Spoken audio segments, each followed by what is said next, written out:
एक ऐसा हिंदी का कवि जिसने अपनी मौत प्रिडिक्ट कर दी थी। कहानी एक ऐसे महान हिंदी कवि की है जिन्होंने अपने दोस्त से कहा कि यार मैं अपनी देह त्यागना चाहता हूं और इसके लिए मुझे तिरुपति जाना है। ये कहकर अगले दिन वो तिरुपति निकलने के लिए तैयार हो गए। सुबह जब घर से निकलने लगे तो उनकी नातिन ने उनसे पूछा कि आप कहाँ जा रहे हो, क्यों जा रहे हो? तो उन्होंने कहा कि मैं तिरुपति जा रहा हूँ, देह त्यागने जा रहा हूँ। नातिन बहुत छोटी थी तो उसे इस बात का इतना अंदाज़ा नहीं लगा कि वो क्या कह रहे हैं। खैर, इतना बड़ा कवि तिरुपति जा रहा था, यह बात पूरे तिरुपति में आग की तरह फैल गई थी।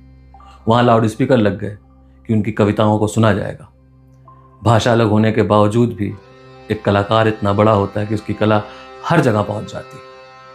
खैर, वो तिरुपति पहुंचे, समंदर के किनारे बैठकर 4-5 घंटे तक कविता सुनाई और जितने भी रुपए पैसे उनके पास थे कविता सुनाने के बाद उस पर दान कर दिया और बोला कि जो जितना मेरा था वो सब लौटा रहा हूं और मुझे मेरा पारिश्रमिक चाहिए।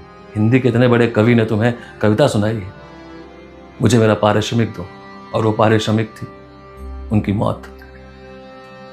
ये बात सुनकर उनका दोस्त दहाड़े मारकर रोने लगा। उन्होंने कहा कि आज हल्का महसूस कर रहा हूं। इंसान इतना कुछ पाकर भी खाली क्यों? 24 अप्रैल सन 1971 को उनके सीने में हल्का दर्द हुआ और उन्होंने अपना देह त्याग किया।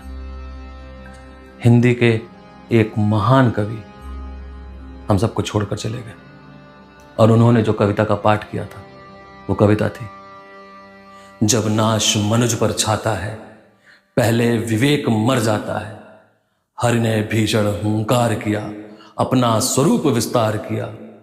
डगमग डगमग दिग्गज डोले, भगवान कुपित होकर बोले, जंजीर बढ़ाकर साध मुझे, हाँ हाँ दुर्योधन बांध मुझे। और वो महान कवि थे हिंदुस्तान के दिनकर, राष्ट्र कवि रामधारी सिंह दिनकर।